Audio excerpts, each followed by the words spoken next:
Okay, Rhonda, you are now live. Okay, thank you. Wonderful. Hi, this is Carol. Hey, Carol. Joining us. I'm sorry? I said thank you for joining us. I got your note, so we understand. Yeah, I had a flu shot yesterday. I'm not feeling great. Oh, man. Well, we are live and it is 2 o'clock, so we could go ahead and begin and bring our meeting to order. This is the October 21st, 2020 meeting of the Cultural District Advisory Board. And we'll go ahead and call the meeting to order.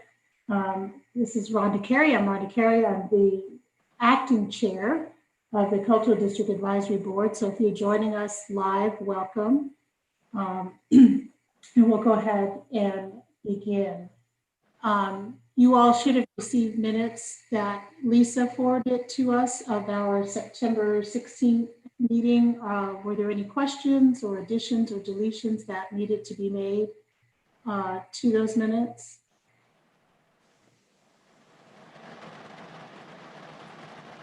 None? Bonnie, did you have any? Not really, because I wasn't sure whether the minutes are what's recorded, and this was just Yeah, we had talked about at our previous meeting that rather than just, the recordings are always there, but that we were going to start doing a written summary because they're a little bit more helpful. So capturing at least the right. So I don't know whether it needs to be voted on, does it? I'm going to say because those are a summary. Okay. Type of a document that it doesn't have to be voted on. I just wanted to put anything into that written document if you all felt necessary. Okay. Do so. Okay. If all minds are clear on that, are you able to hear us now, Reverend Hodges?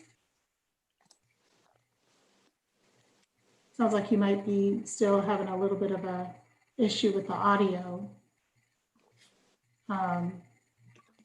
And maybe he can hear us and we can't hear him. Maybe we'll hope that's the case. All right, so we'll move into old business. And we all had a little bit of homework after the last meeting. So we'll just kind of do a roundabout and get updates from you all regarding some of the project work. So Bonnie and Linda, I know y'all worked on some things with the phase 2 of the bench project. You want to fill us in? Yes, I sent everybody a copy of just a draft to look at on that covered some of the things that we learned through the last time. And so I kind of just want to go over that. I do need to pull it up on my computer, so hold on just a second.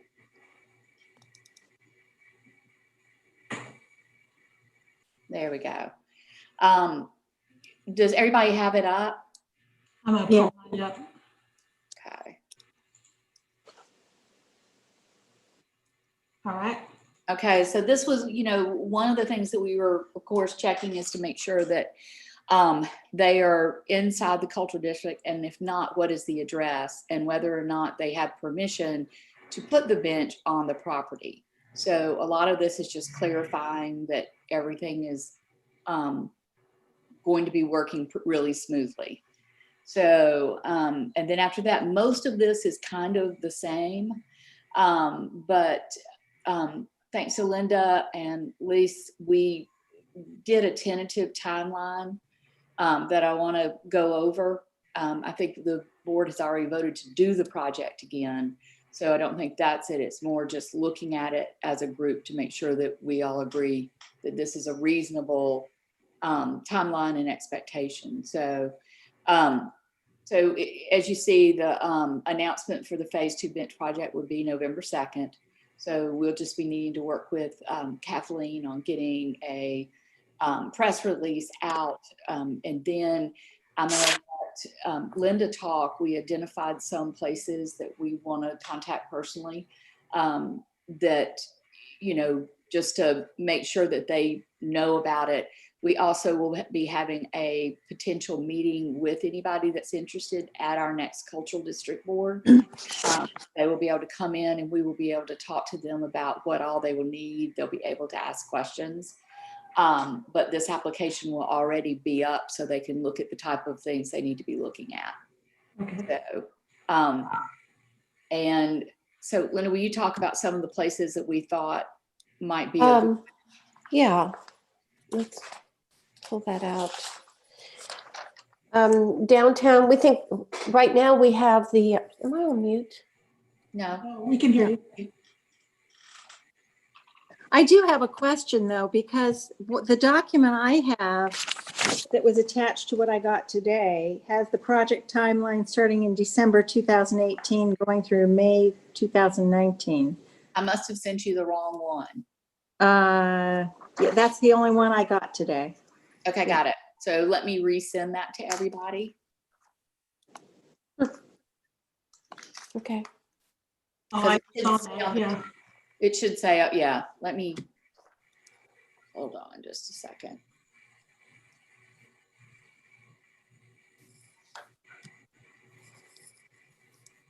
But if we want to go ahead and talk on about Sure. locations while we're. Okay, so we currently do have a bench here at the Visitor Center at the Arsenal, but it is the Santa Elena bench that we have right now. We thought it might be nice to have a second bench here and have one that really talks about Beaufort history and the Arsenal history. Yes. So that would be one possible location. I know there's one somewhere on the waterfront, but we thought maybe a second on the waterfront somewhere, and that the theme could be the carriage tours in historic homes, live oaks with Spanish moss, or maybe something about boating and festivals. Okay. Another location somewhere on Bay Street. You know, I don't know if it'd be maybe in one of the alleyways, a little like Bay Street Market, or the alleyway that goes to the waterfront. And maybe that could be something that focuses on shopping and art galleries, or even festivals, if that wasn't done on the waterfront one. So then we started thinking about, well, here's another one downtown, the Bluff. A lot of people picnic on the Bluff, and we thought if we had one there, and the theme could be the environment, ecology, seafood, focus on shrimp and oysters and crabs and that sort of thing, or dolphins, as they're sitting there and looking at the beautiful waterfront.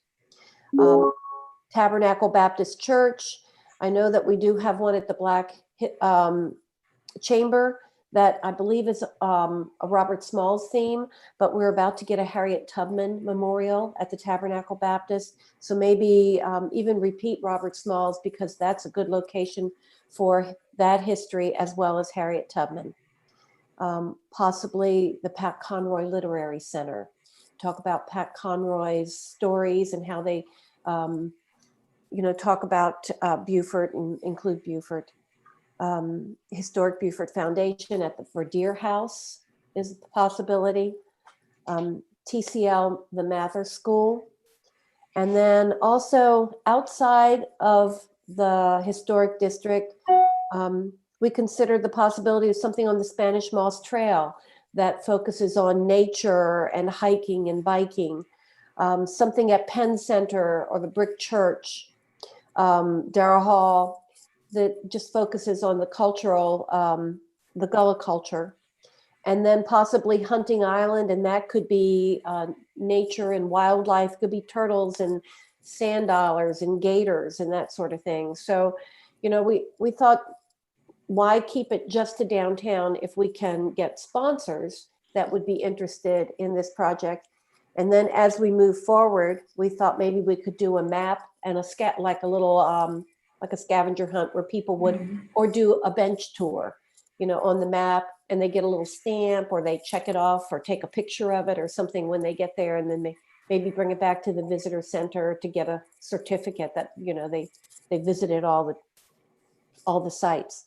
And then I had a little extra note that we forgot to even consider the military in Beaufort, where a Mhm. bench might be appropriate to honor the military here. And then also, what about Fort Fremont? They're opening again soon. So that's Right. another major historic site that we might, down the road, if it's not phase 2, maybe phase 3 of the bench project. So So, Those are good ideas. did everybody get the right, did everybody get the right one this time? It will be in your email. Yes. Okay, cool. So we'll be starting November 2nd with, as I said before, with the announcing it, making sure everybody knows about it. Hopefully we'll get press articles because this is open to everyone. Excuse me, Bonnie, I'm sorry. Could you share your screen? I don't know how to do that. Should be at the bottom. Okay.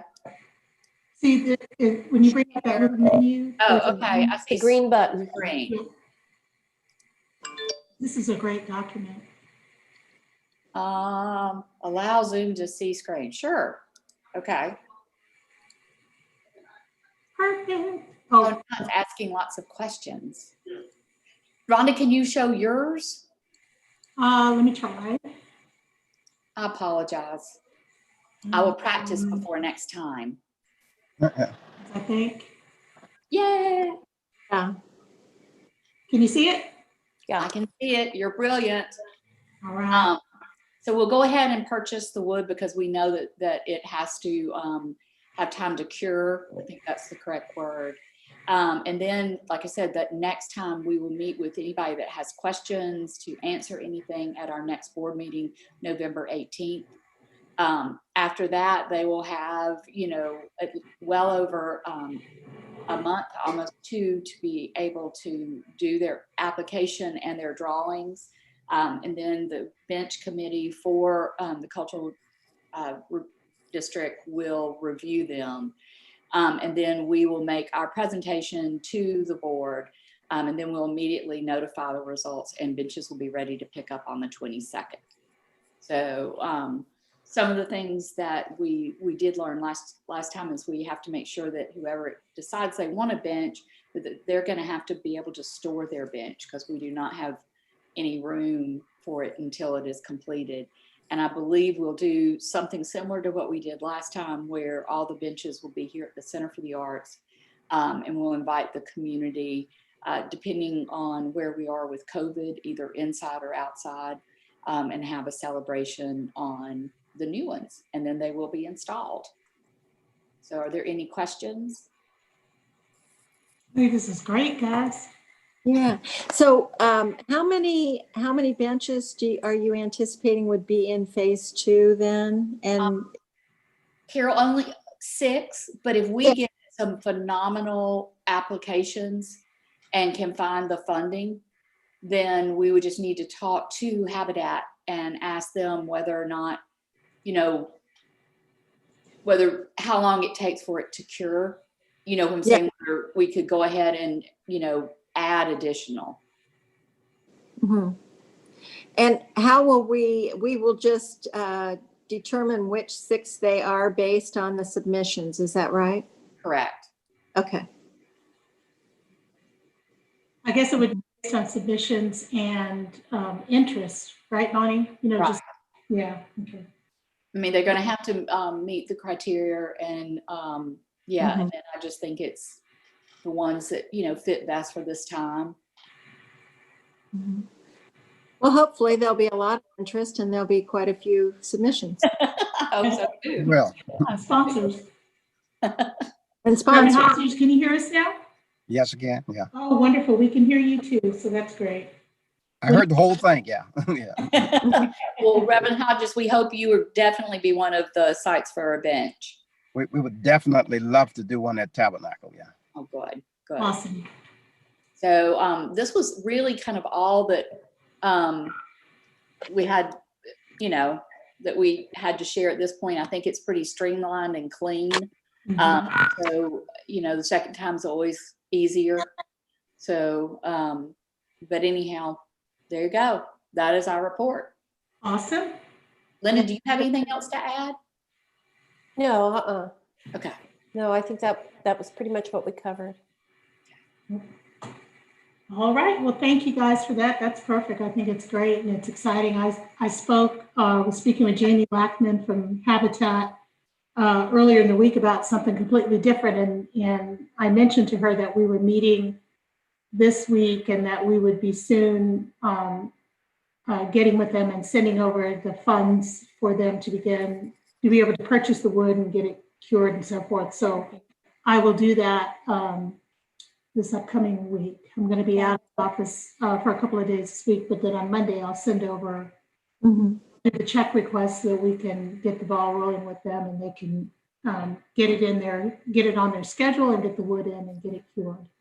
Yeah, the museum might be really interested in having a bench in the courtyard because, you know, we're getting ready to unveil in November our project to tell the history of the arsenal and of the BVA, the militia that was stationed there. So that might be something that the museum would be interested in doing. So I'll check with them. Bonnie, this is Linda. I noticed on this email, I did not receive this timeline, and it's because you sent it to, that's Linda Dyer's email. If you'd send it to me at L. Jeffries. Huh. No wonder it came up because it was under, no wonder. Yeah. Okay. It's on its way, my friend. Thank you. Thank you. All right. Anything else on the benches? Any other questions or input? All righty. Well, Bonnie, you all are still up for our second item under old business, which is just an update of the discussion you guys had and the planning around the topics for those monthly roundtable meetings. Yeah, when we started looking at the actual calendar, we realized that monthly was ambitious. So we have kind of pulled that back to more of, I think, a quarterly, just because we know in December it's always hard to get everybody together. So that's something that, you know, we thought we could either do it every other month, but that every month might be kind of tough just on getting speakers and everything. So I know that this month will be our first one up, and I'll have that flyer ready before Friday that we can put out there. And the first one will be held, if I'm correct, November 2. Is it November 2nd? Yeah, I think that's it. November 2. Yeah. And what was the time that we're doing that? Is I it think it was like 12:15, so that people, if they were going to grab lunch, they could go ahead and grab it. right? Okay. So Rhonda, that's really all I have on that. So that everybody will be seeing something.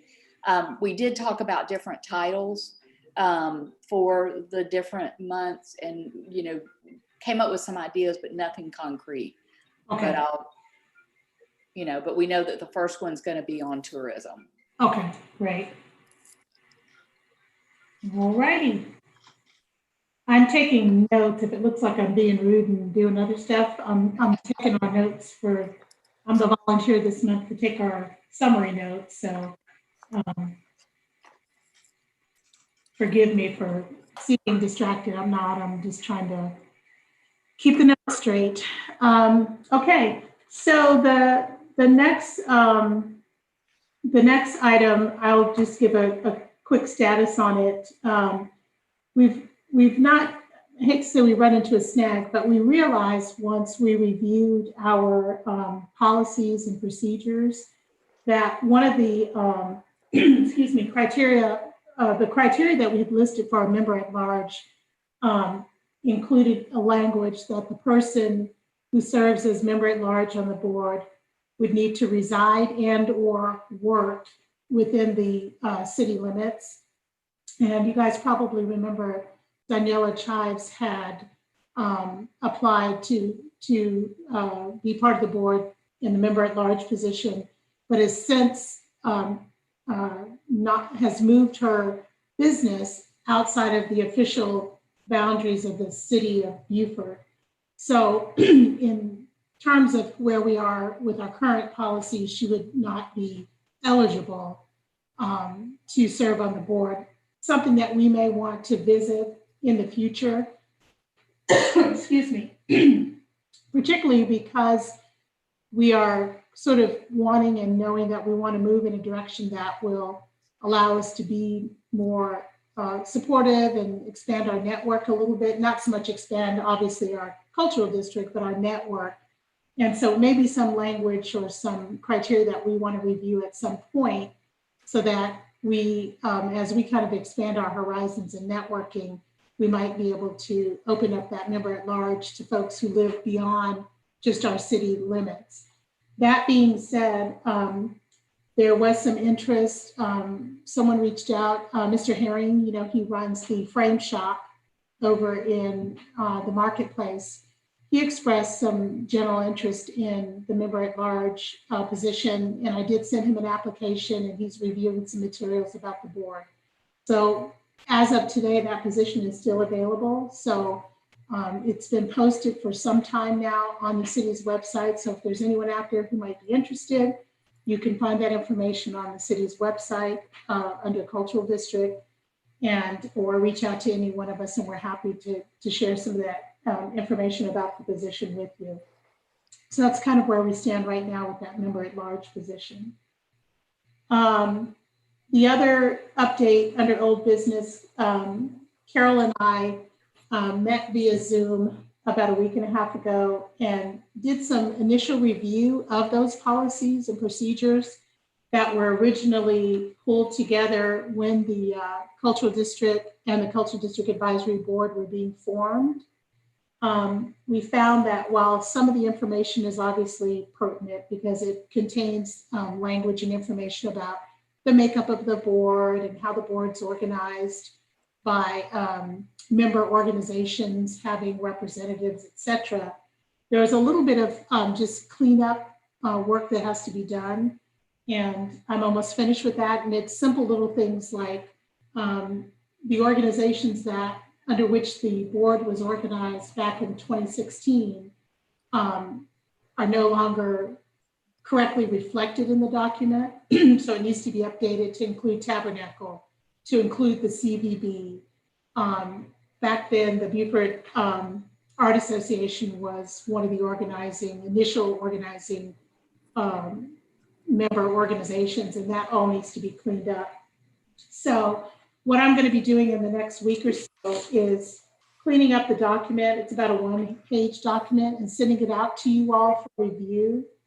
I think it might bear some discussion on other types of updating and refreshing that we might want to do as a group in looking at it. And so be looking in the email. We'll kind of do that so we're not taking up meeting time, via email. We'll send out the document with the way it looks in the old format, and then of course with the changes indicated, so that you all can be looking at it and seeing if there's any other kinds of changes or updates that you think we should include, because these are just our structured policies and procedures. And now we have done some new things, obviously, since 2016, like our program where we do the small support and so forth of other arts organizations.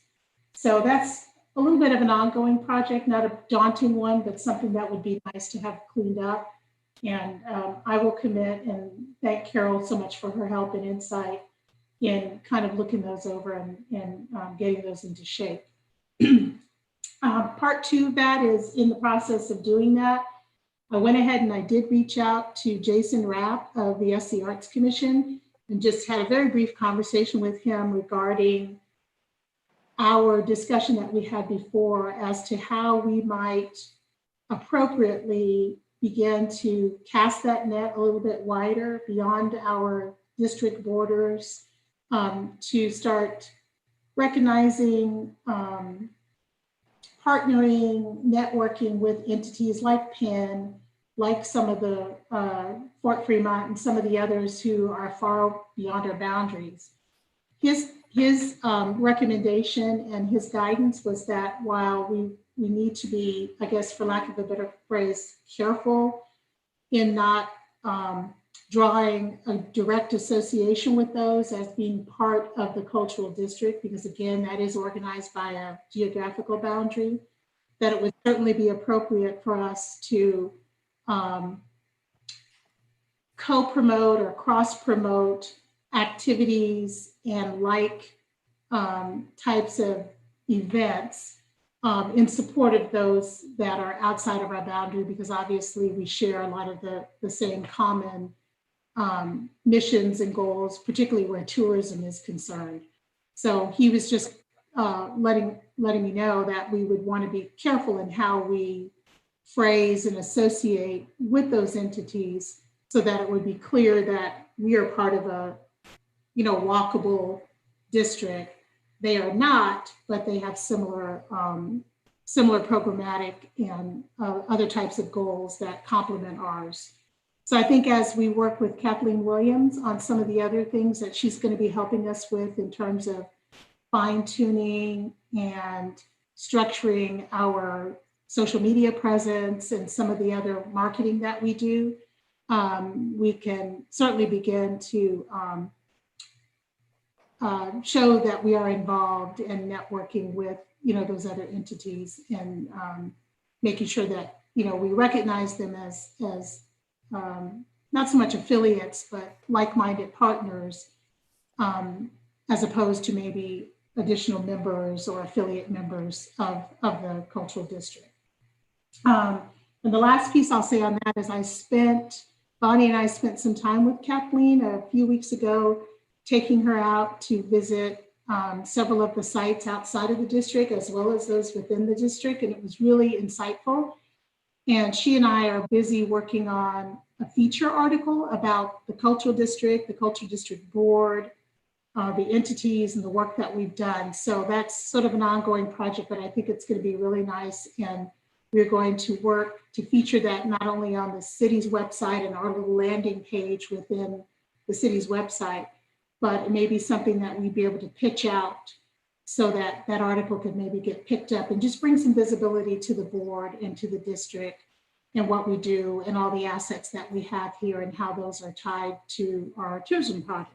So I'm kind of excited about that and thankful to her for working with us on that. Bonnie, Bonnie, can you unshare your screen so we can see more Sorry. of everyone? No, remember, I never. There's always like 5 extra buttons to do it.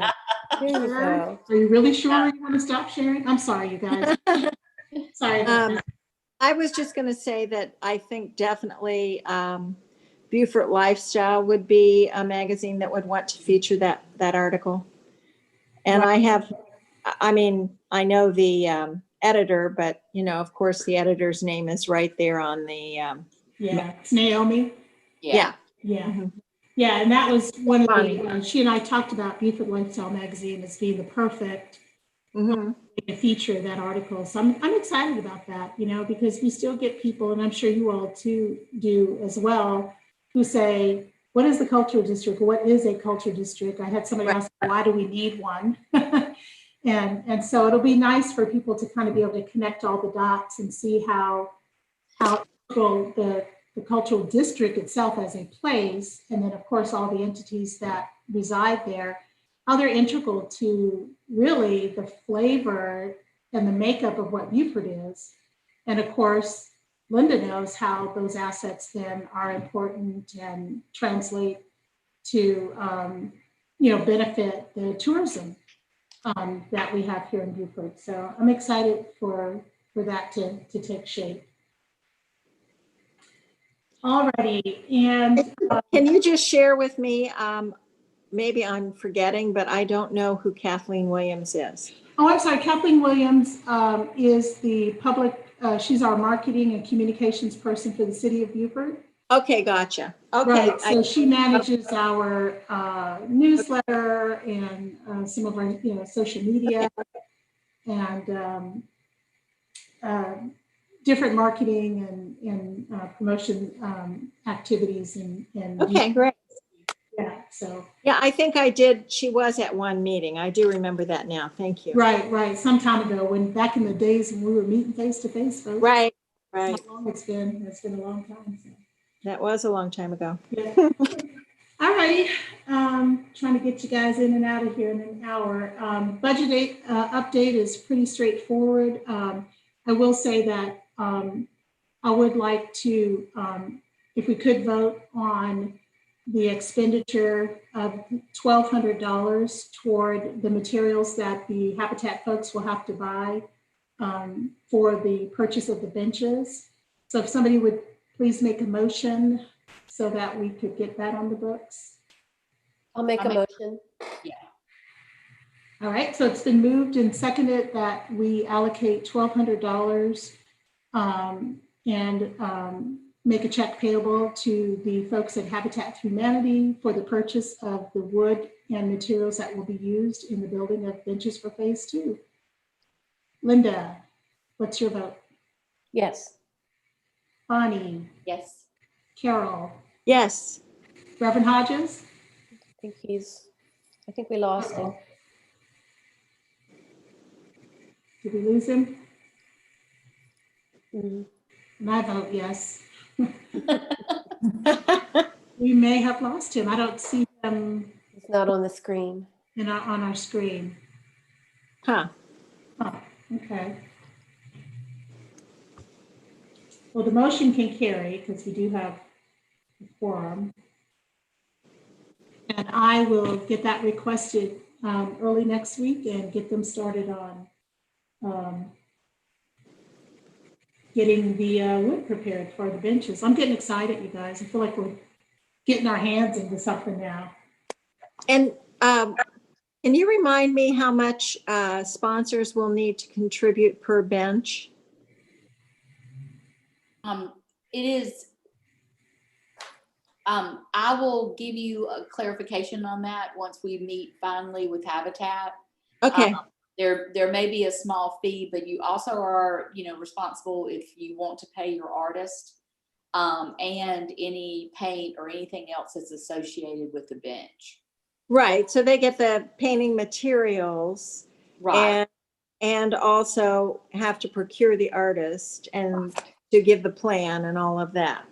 I'm pretty sure last time most of the artists did it for free, but that's also the responsibility of, the organization that's sponsoring the bench. Right. Well, again, I'm going to approach the museum, and Kathy Mixon, whom you've met before at one of our meetings and online, is an artist. So perhaps she would be interested in doing that for free. Yeah. Yeah.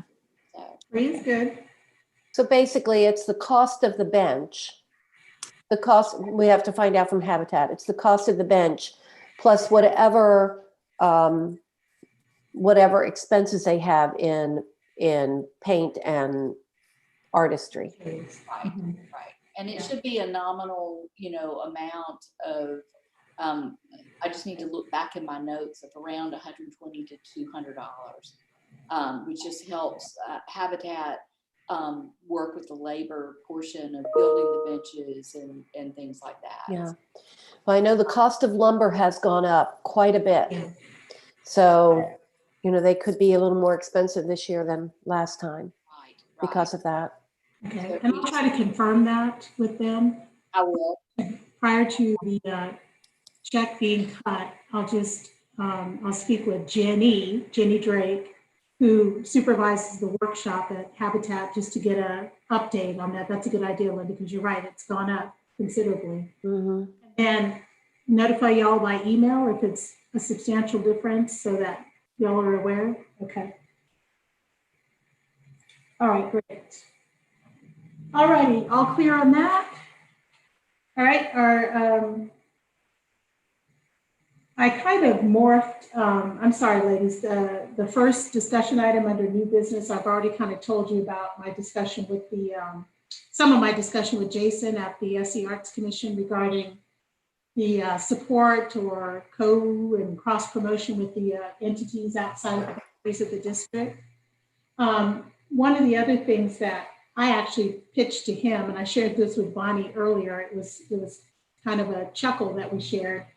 In some of the work, going back over some of the documents that Carol and I went through, I found a another document that talked about, actually it was on their website, I'm sorry, on the SC Arts Commission. It talked about some of the requirements and some of the things that our cultural districts would need to do to maintain their designation and so forth. And one of them was an annual report. So I said to Jason during the conversation, I said, oh, okay, well, about that annual report. And then he said to me, yeah, about that, because he said, we haven't asked you all for an annual report lately. So it's something that they are going to want to start to, I guess, revive and start putting into play. And I think the other benefit of us starting to compile and keeping track of an annual report is because we do go before council each budget cycle to ask for support dollars, for programming and so forth. It is always something nice that I think we would have in the bag to include as we're going before council, so that, we can outline for them, the goals that we had and the things that we were able to achieve. So it certainly isn't something that would need to be, some multiple page document, but I think it would be nice to start compiling and documenting, our goals and the things that we're achieving and some of our initiatives that we could use both for our budget presentation and for our reporting to the Arts Commission. So I'm willing to take that on if anybody wants to kind of partner with me in tracking that and compiling that. I'd love the assistance. Yeah, a lot of, they never really ever sent us anything that would have specifics as to what they required, but a lot of it was the CVB numbers. A lot of it is about tourism also. So, which is why they were, named as being part of this board. So, it would be nice if they would give us almost like a format of what they would want, or what they would want any of us. What they have is very broad. All right. So, and I don't mind, and Ron, I'll help you on that. That's not a big deal. Yeah. You're gonna need. You're good at those. From Linda. Yeah. Yeah, and once we know what they want, then we can provide numbers Right. to back Okay. it up as well. But Okay. you're right, Bonnie, we should have a format of what their expectation is. Okay, and what I'll do is I'll email Jason and just say, hey, we're willing and wanting to do that. We see a benefit for us as well as, want to fulfill the requirement, and just see where they're going with it and what all would need to be pulled together. So thank y'all for that. And that kind of brings us to any other goals or project ideas that you guys want to pitch, discuss, been on your mind? Rhonda, something to go back to the bench project and Mhm. the possibility that wood has increased exponentially. We may need to be prepared to only do 4 or 5 benches based on what money we have in our budget. So, and Yeah. I feel I like, hate to think that, but yeah. So Rhonda, let us know and we'll figure out if we need to vote. But I mean, I feel like if it's gone to 1,500, I still think that's within what our budget could allow. Right. But you're right. If it's 3,000, that changes things. yeah. Okay. All right. Is there I'll any research that. we can't ask sponsors to contribute more? We can discuss that to see if we want to. Last time that we went through this, we got a pushback a great deal on sponsors. Oh, really? Yes. Okay.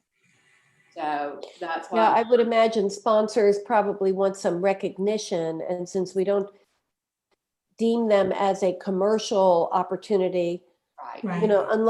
unless we give that recognition like a small plaque on the back of a bench or something like that, that might open it up to a whole new world of sponsorship. Yeah. Realtors and I think it could, but I would be concerned that it becomes, yeah, you don't want it to get, yeah, and, well, and yeah, and definitely the art on the bench cannot be advertising. Right. Um, I think the first steps is just to see where we are in cost and kind of get mhm. her.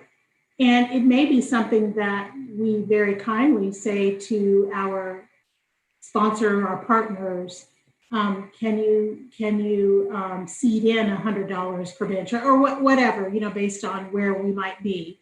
And so then they know, kind of to Carol's question, they'll know, wow, if I do this, I've got X number of dollars that I might have to use to support the needs of the artists.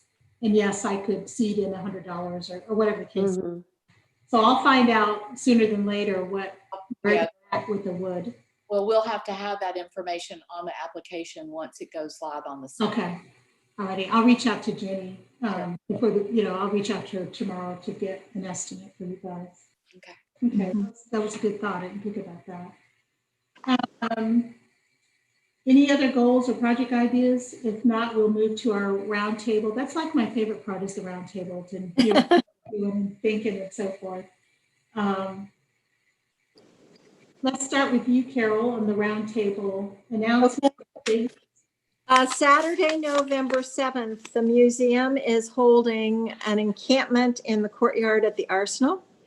And there will be perhaps as many 30 reenactors, including women reenactors from the period of the Civil War, that will reenact folks that were with the New York, I believe it's the 79th, the Union troops that were here. And so they have quite a detailed agenda for that day. They're going to have be cooking. They're going to stay overnight and cook breakfast and lunch and all of that. They're going to have drills. They're going to present weapons. They're going to have a medical person. Women in the Civil War will talk. They'll have music. They're even going to have a bagpiper.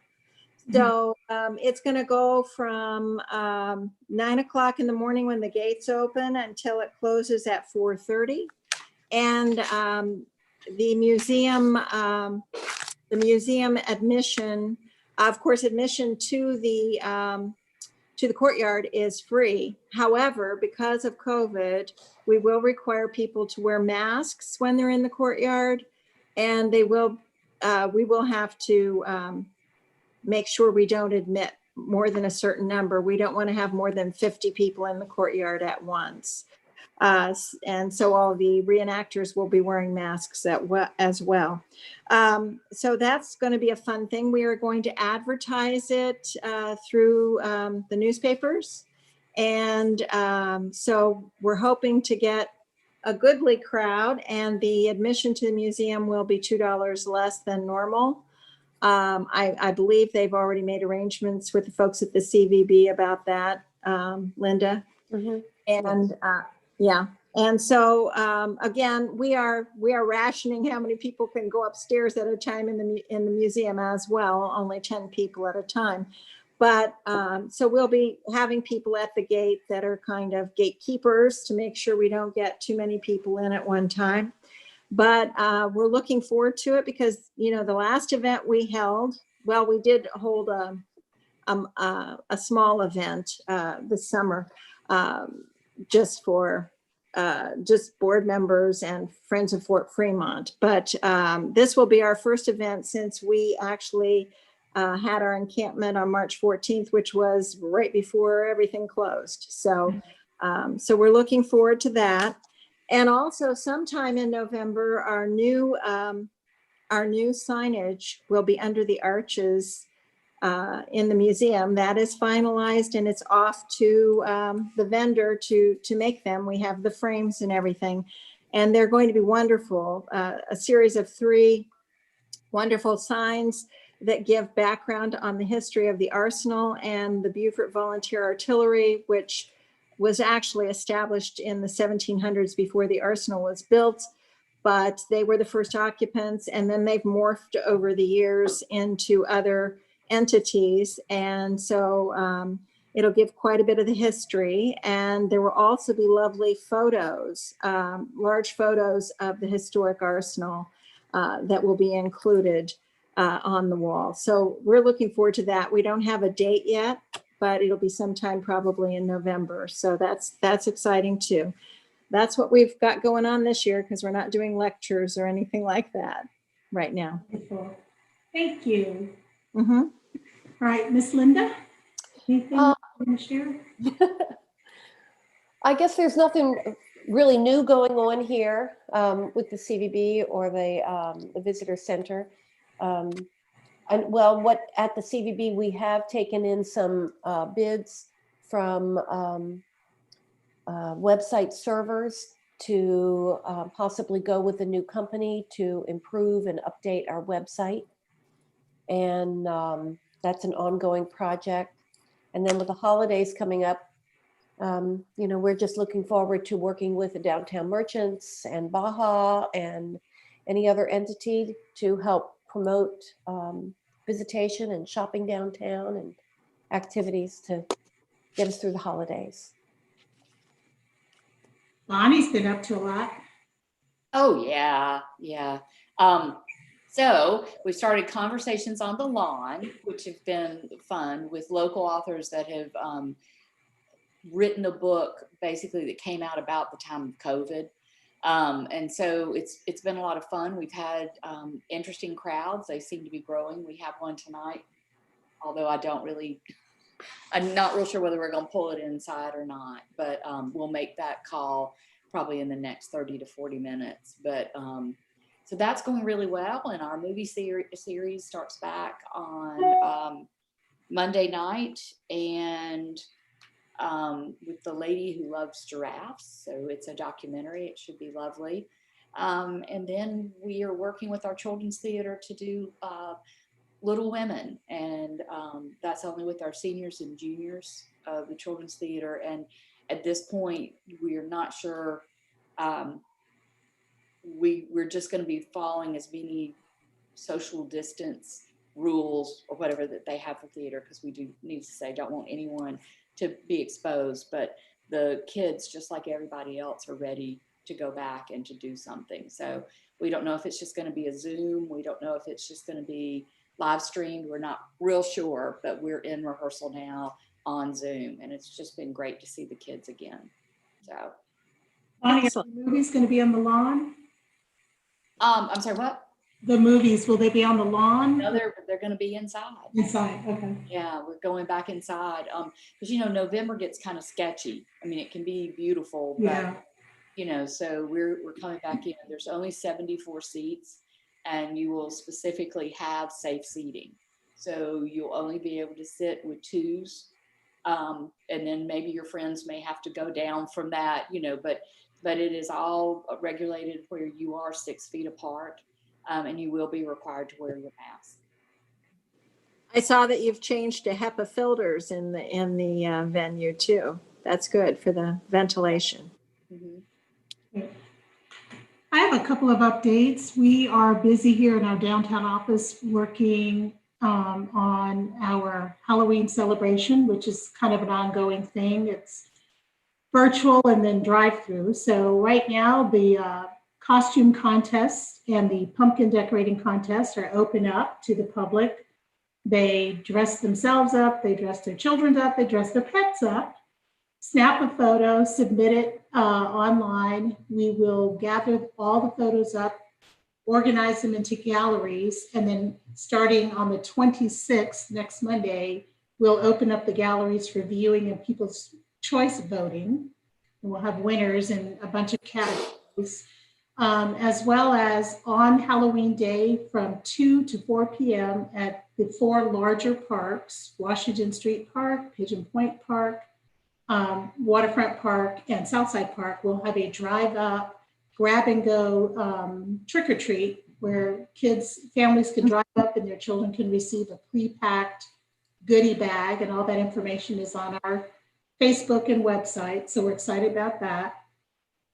You may have heard from last night's work session that we will not be able to host our traditional holiday weekend events first week in December. So we are coming up and have come up with some pretty cool ideas that we think will still engage the community and make it very festive here in Beaufort. For the month of December, we are going to be hosting and setting up neighborhood challenges for lighting up and decorating homes, and sort of doing a best of the best bragging rights go to the winter competition between neighborhoods for decorating and lighting up their homes and lawns. We will be enhancing and putting decorations in many, many of our parks. We will be doing a really cool, and I'm saving this, I'm going to give you very brief details because it's going to be fun. Let's just say it's going to be a very interesting citywide scavenger hunt that is holiday themed. I will be working on a display of cultural expressions, various cultural expressions through the holidays so that we can feature and educate and have fun learning about the different ways that the holidays are celebrated by different cultural groups and different religions. We will be doing something very special with Santa this year so that he can still visit with children. So we are really trying to engage the entire community. We are trying to encourage our downtown merchants and business folks to bling out and really decorate their windows and put beautiful scapes and holiday scapes in their windows and light up the windows, and sort of hope that Christmas this year can be sort of an old fashioned where, you know, you pack up the kids in the car and you go look at the Christmas lights, or you go strolling downtown while you're shopping or after dinner and you get to see all the decorated windows. Kind of like when I was a kid, and that was like a big deal for us to go out and kind of just see all the ways that the city was adorned and so forth, and include a few of the interactive things that we're working on. So that is sort of where we're moving, and we're going to be working with Baja, working with CVB, working with the downtown merchants, and coming together to really try to pull together some things that will give people something to do through the entire month, you know, and so that, you know, and even appeal to visitors from outside of our city to come in and see what Beaufort is doing for the holidays. So Linda, it's a little bit about what we've always dreamed of, you know, in terms of making it a sort of a destination where people will say, oh, let's head down to Beaufort and have lunch, and then stay in the evening time to see all the lights and go to the neighborhoods and so forth. So that's what we're going to be working on here to celebrate, you know, the holidays here in Beaufort. Rhonda, have you talked to Anita, or do you know, is she going to do the Gullah Christmas at USC? She really wants to. The thing that she's working with is where to host the dinner. You know, it's tough now to get an indoor locale. So, and I can call you and talk to you about that. Okay. I saw her a couple of days ago, and we had a couple of ideas that I'll probably talk to you outside the meeting. But it is something she really is wanting to do. So we'd be kind of trying to promote and incorporate that as well, you know, just to make it known that there are a number of things that people can do, and kind of make it like it's throughout the month. You know, we know that, quite honestly, we cannot pound for pound replace that big surge of excitement that people have for the, you know, the 20 plus year tradition of those 3 events that occur holiday weekend in December.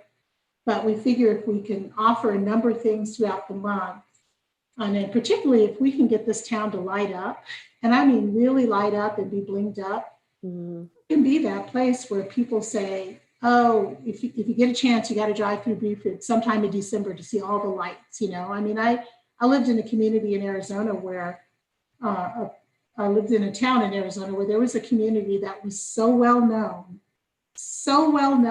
for, was a subdivision, and for 40 years, and it still goes on, Winter Haven, every neighbor lights up, leave, and they have to have traffic control. It's like the biggest deal ever. So I know we probably don't want to go in that direction, but I think we could really create throughout our city some excitement around the holidays if we all engage. And there will still be a first Friday in December. It just won't be the holiday lights. Yeah, the street won't be closed. The street won't be closed. And No, that's right. The merchants are still going to do their first Friday on that first Friday in December. Yes, definitely. So, all right. Anything else that you all would like to announce or talk about before we adjourn? Look at us, you guys. Look at the time. We're doing pretty well. yeah, we're good. All right. So I'll be reaching out. I've got my homework, and I'll send out a little recap like Lisa did. Lisa's was so good. I hope I can shine like she did. And get back quickly with the information that you need, Barney, for the bench situation. All right. Thank you, Carol. I hope you feel better. Well, thank you. Thank All you. righty. Take care. Everybody take care. Have a Bye-bye. good week. Thank you. You too. Bye-bye.